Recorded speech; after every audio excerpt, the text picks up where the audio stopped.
Part 1.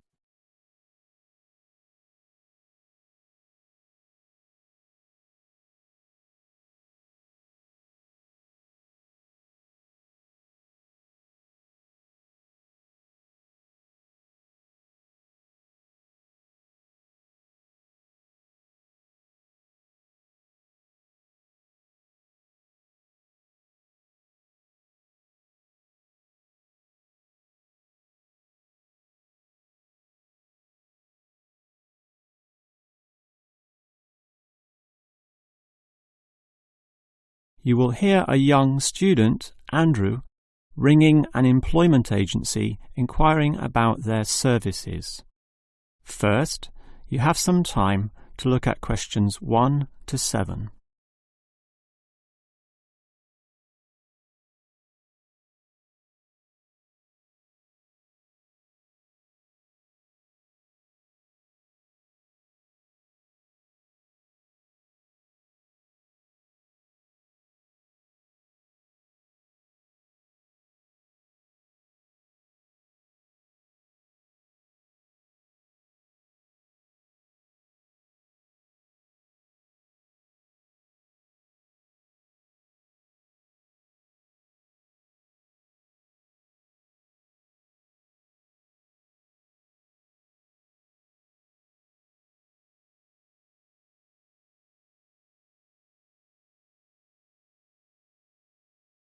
Now we shall begin.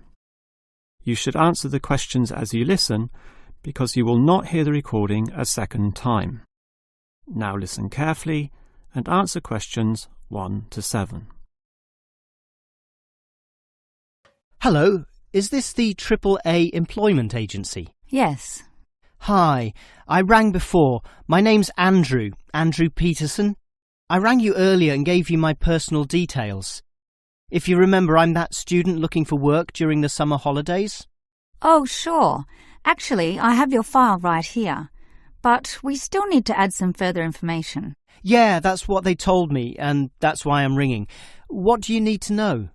Well, we have to know your main level of education. It's a degree, I suppose. Yes, but I'm still doing it in engineering. It's quite interesting. Some of my friends are studying computing, though, so I'm interested in that also. Well, I'll just write in your main degree subject, engineering. We usually have a demand in computing, though. Have you worked with computers before? No, I just do some programming for fun at the university, but I almost got a job as a computer designer once. Actually, the only job I've ever had was as a car salesman, believe it or not. Well, at least you've had experience dealing with customers. What about hobbies, though? Sometimes they can help develop useful skills. In my free time I don't do much, mostly study. I play chess occasionally at the university chess club. That's right next to the tennis courts, but I'm not interested in that. Chess helps develop analytical skills, so I'll put that down. Of course, it's your main skills that employers want to know about. What would you say they are? Well, I'm in my 3rd year now, studying electrical machines and generating systems, but I'd say electronics is my best skill, much better than, say, my machine skills, which aren't so good, actually. OK. Machine skills are in demand, but so too are electronic ones, so we might be able to find you a part-time job in that field. But what sort of money do you expect to get? Oh, anything, really. I'd want the standard payment, let's say. What's normal? 1,000 a month? 1,500? I'll just put $1,200, OK? That's fine by me. When can you start? Say, within 2 days? Easily. Actually, less. In fact, just give me a ring and I'll be able to start immediately. Although I admit it'll take me a few days to get used to getting up early in the morning. OK, that's just about it. Unless you'd like to add anything else which may help with your application? Not really. I ride a motorbike, but that's unimportant. I'm friendly, but every applicant claims that, right? I can speak another language. Ah, that might be useful, depending on the language. Is it Chinese? A Chinese speaker would go down well. Spanish, I'm afraid. You see, I grew up with some friends who came from South America. OK, I'll write that down. but I don't think it will help that much, sorry to say. Before you hear the rest of the conversation, you have some time to look at questions 8 to 10.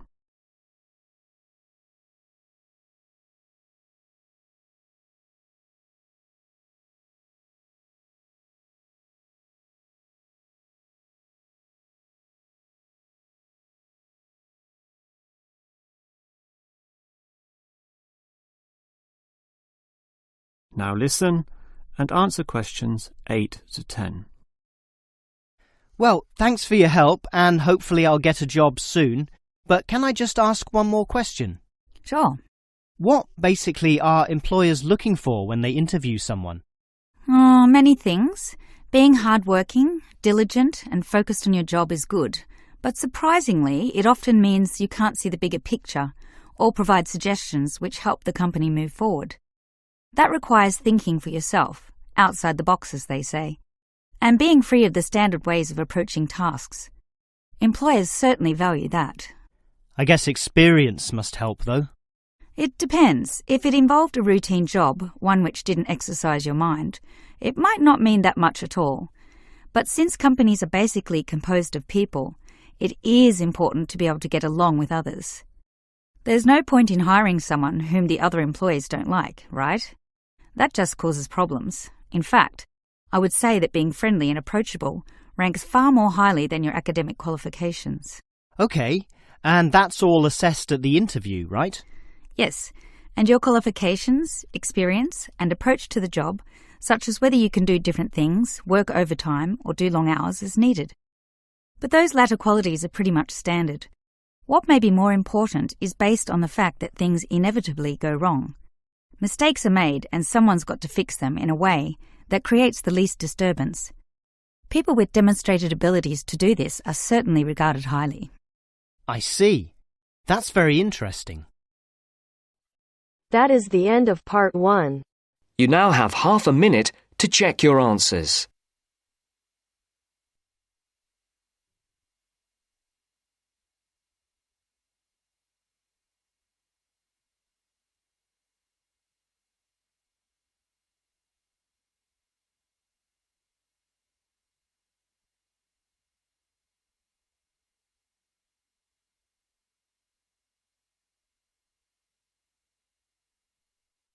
Now turns to part 2. Part 2.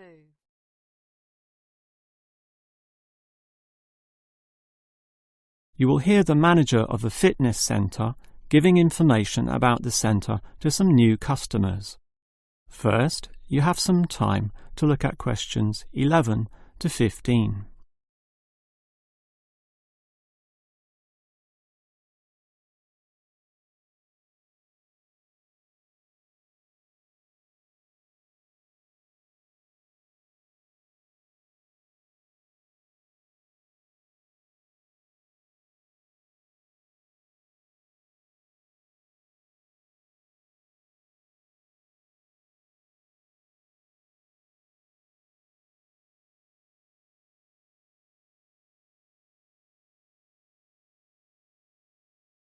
Now listen carefully and answer questions 11 to 15. Hello everyone, and welcome to the Fit for Life Health Centre, a place which, as the name suggests, is not just for short-term solutions, but rather intends to put you on a sensible and achievable footing for the rest of your life. And that's how we're different. For example, we could immediately put you on a harsh exercise program, expecting you to work out every day, but such a plan would see you quickly lose interest.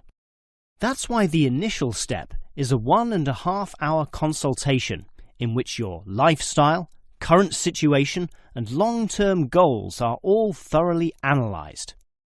Now, an important part of this consultation involves analysing what you eat. There's no point exercising here and losing weight, then putting it all back on later. You will need to show self-control and discipline in your diet, and we'll work on that.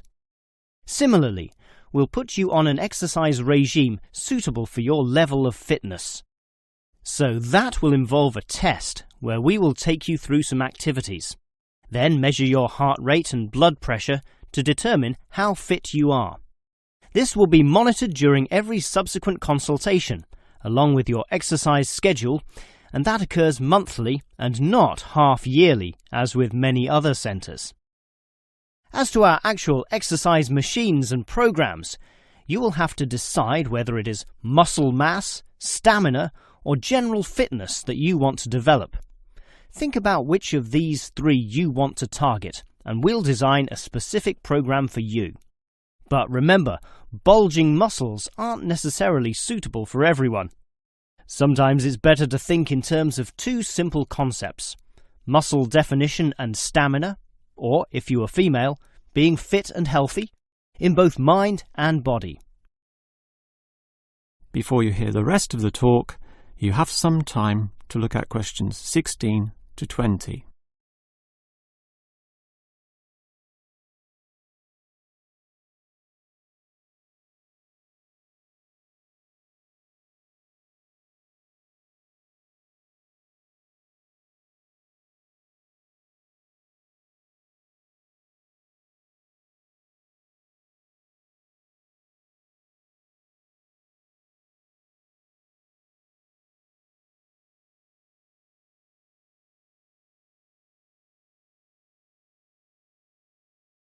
Now listen and answer questions 16 to 20.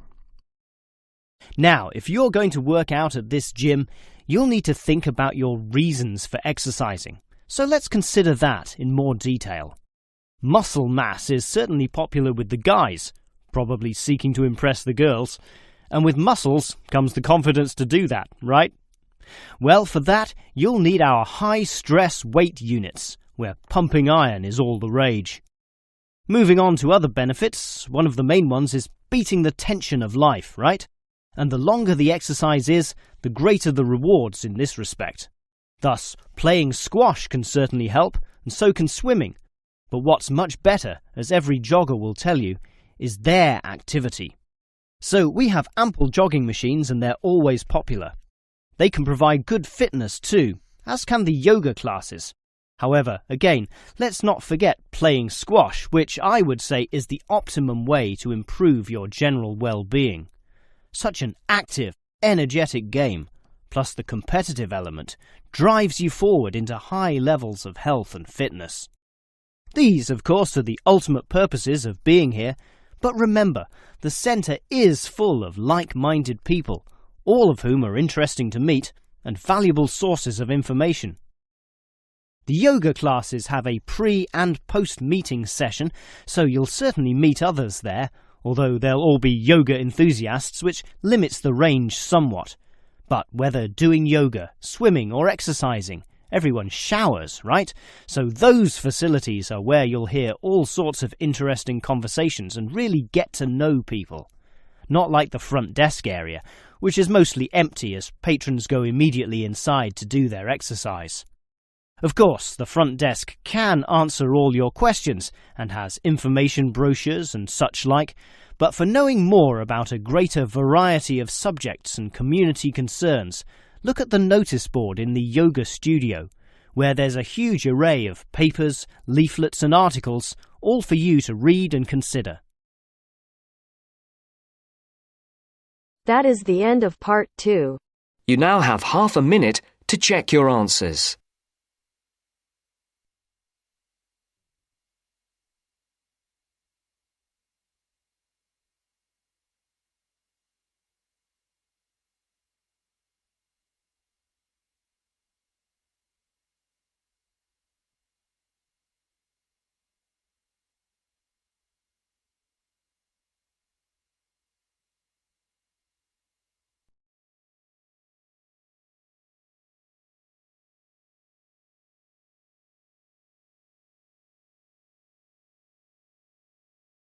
Now turns to part 3.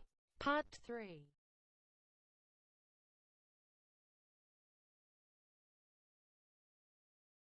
You will hear two faculty directors talking about which person in their university to promote. First, you have some time to look at questions 21 to 25.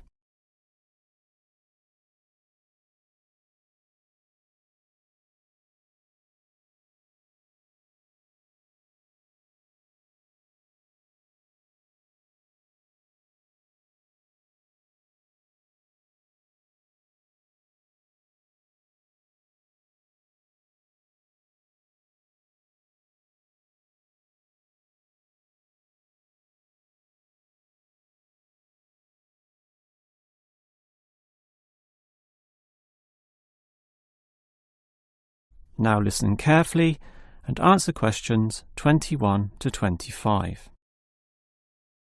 OK, we've got to decide who to promote to leading education officer. Someone from the arts faculty, I suppose. Well, it can be from any faculty, since the position requires more general skills. Handling personnel, settling disputes and motivating them to focus on the task. It was the last position which involved computer knowledge, not this one. Surely computer knowledge would help. So too would knowledge in the arts. Sure, it would help, but the key criterion is being able to direct the staff appropriately. So it doesn't matter then from which faculty we select our candidates? Not really, but I've already looked at those from computing and rejected them all. Why? They're all too new, lacking in sufficient experience, whereas these ones from the business faculty are long-timers, so we'll take someone from there. I suppose you're right. The arts faculty doesn't present much in the way of suitable candidates either. But we'll still have to train the person, teach the ropes, as they say, and he or she will have to expect to do overtime as needed. Of course, it can get so busy that if we were open on the weekend, they'd have to work then as well. Just as well we're a Monday to Friday university, right? Right. But are you sure these people will actually want the job? The salary isn't such an improvement on their current ones. I know, but there are benefits. You get overtime rates, a nice place to put your car, as well as additional petrol money if you drive for company purposes, which they'll probably be required to do. But those benefits are quite limited, especially given all the work and responsibility involved. People often don't like that. They prefer the creative freedom of less senior teaching positions. Yeah, I know. But these candidates should realise that if they do this job well, there'll be more promotions down the line. You know how everyone likes having their own office, right? Sure. Well, that would come after a few years, if they're prepared to work hard and grow with the university. Yes, that should attract these people. Before you hear the rest of the conversation, you have some time to look at questions 26 to 30.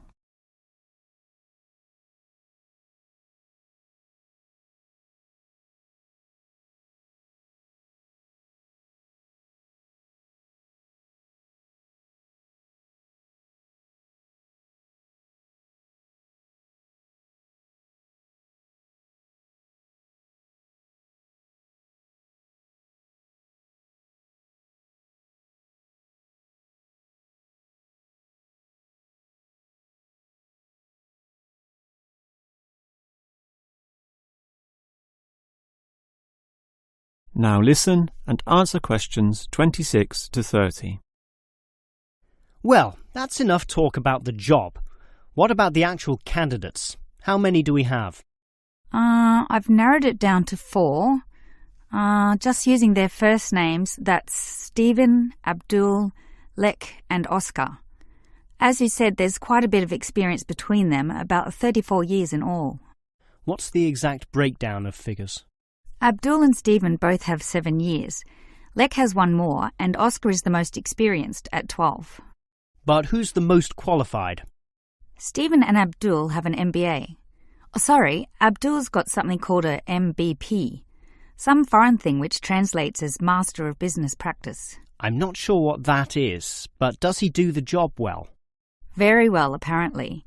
Better than Lek and Oscar, who hold a degree and some certificates respectively. But we have to think about any drawbacks. You know, possible issues with any of them. I asked the respective deans for feedback, and I found out that Stephen, the younger one, drinks a bit. So he has a problem with alcohol?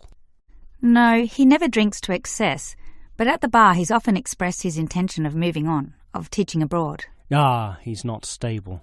Not stable at all, apparently. We'll never know for how long he'll hold the job. We need stable personnel, and people without family problems or sick relatives like the last guy we promoted. What about Abdul, then? Will he do? He might do, except his English language ability is limited. It's functional, but a bit broken, and meaning is sometimes lost. That's not the problem with the next candidate, Lek, who has good language ability, but this job involves handling people, and his dean says Lek's attitude is bad. In what way? His manners are okay and he's interested in his job, but he believes there should always be adequate leisure in life. He definitely won't work overtime and complains a lot already about his job. But this last candidate, Oscar, is probably not the right one either. Why not? Not another problem with language. His first language isn't English, but he speaks it well enough. He's stable with a good attitude, but his age is the problem. Age is not a problem. That would be ageism, and I don't believe in that. But with his age comes health problems as well, and serious ones at that. Oh, that might be an issue then.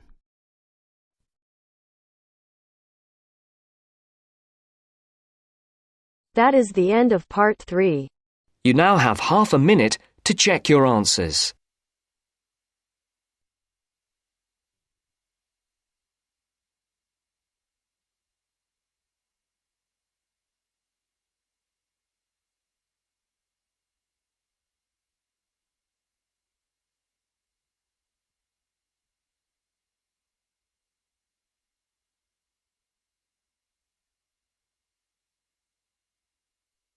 Now turns to part 4.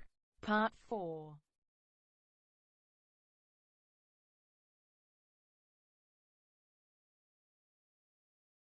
You will hear a lecturer talking about caves.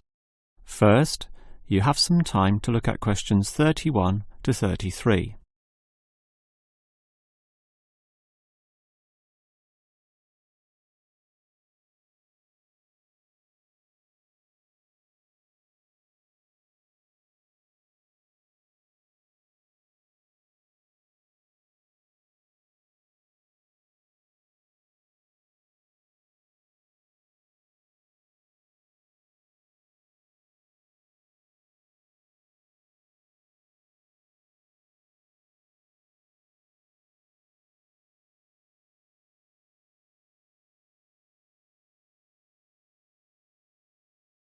Now listen carefully and answer questions 31 to 33.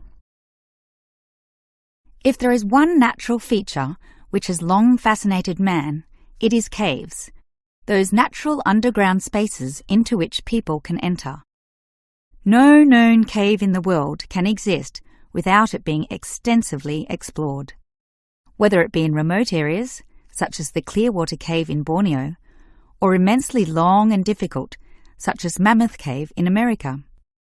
Or perhaps the most challenging, those caves below the water table, full with water, in which case the exploration is known as cave diving. Whatever the case, if the caves are known, as complex and difficult as they usually are, they will be explored. The formal name for the study of caves is speleology, and involves many disciplines such as chemistry, geology, biology, and cartography, or the science of making accurate maps, since the largest caves can be hundreds of kilometres long and highly complicated.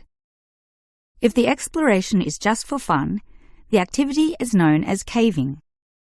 But with the difficulties and dangers involved, the average caver is often involved with one of these speleological sciences. As for the number of caves in the world, research suggests that only a fraction have been found and documented, mostly in the areas in which caving has long been a popular activity, such as in America, France, or Australia. China, for example, has huge areas of limestone bedrock, prime material for cave formation, and logically must contain among the largest number of caves in the world. Yet only few are documented due to the lack of interest in caving there. Thus, as exploration continues, new caves will be discovered, and it is likely that the numbers could radically change in the future.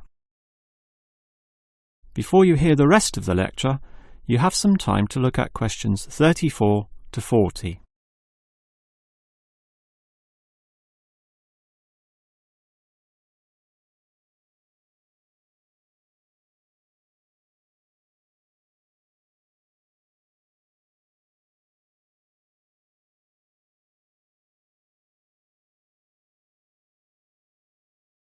Now listen and answer questions 34 to 40. With caves being such mysterious and intriguing places, the obvious question concerns how they form. The most common cause is the effect of slightly acidic water in a process called dissolution. Here, water seeps into the ground and down through rock masses. If this rock is soluble, the water dissolves some of it, and over time, the passage expands to become a cave or cave system. The largest and most common of these involves limestone, although other materials are possible, including gypsum, marble, and even salt. Now, if the cave is formed at the same time as the rock, it is called a primary cave, and the most common of these are lava tubes. When lava from volcanoes flows downhill, the topmost surface cools and solidifies first, leaving the hotter lava to continue to flow beneath. If most of this eventually flows out, a hollow tube is left. The country, Iceland, has some excellent caves of this type, and even far-flung Australia has a few. Finally, there are sea caves, formed from waves pounding into coastal cliffs and eroding into fault lines or softer rock. These caves are usually the shortest, about 50 metres at most, since the erosive action of the waves can only reach a certain distance. However, it is limestone caves which will always be the most interesting. This is due to the presence of limestone formations. As the groundwater seeps downward through the ceiling of the caves, it encounters a different pressure and temperature, causing it to deposit a small amount of its dissolved calcium carbonate. Over time, through the action of millions of drops, this deposition process results in ever-growing masses known as stalactites, if hanging from the ceiling, or stalagmites if growing from the floor. Alternatively, the water may flow over a large surface of rock, forming flowstone, and with other sorts of processes can result in beautiful milky white formations of astonishing complexity. One of the best examples of this, as well as of what surprising discoveries may yet await, is the Lechuguilla Cave in New Mexico. In the 1950s, some cavers heard the sound of wind underneath some large boulders on the cave floor, a clear sign of a deeper passageway. It took until 1984 for a group of cavers to gain permission to start digging, and 2 years later, in 1986, they broke through into a walkable passageway, unlocking one of the longest cave systems in the world, the deepest in America, and some of the most beautiful formations ever found. Unusually, many of these were yellow with sulfur, suggesting that the caves were a result of hydrogen sulfide from nearby oil deposits. This was forced through fracture lines, combining with existing groundwater to form sulfuric acid, dissolving the limestone from the bottom up instead of the normal top-down seepage, which characterizes most limestone cave formations. That is the end of part 4. You now have half a minute to check your answers.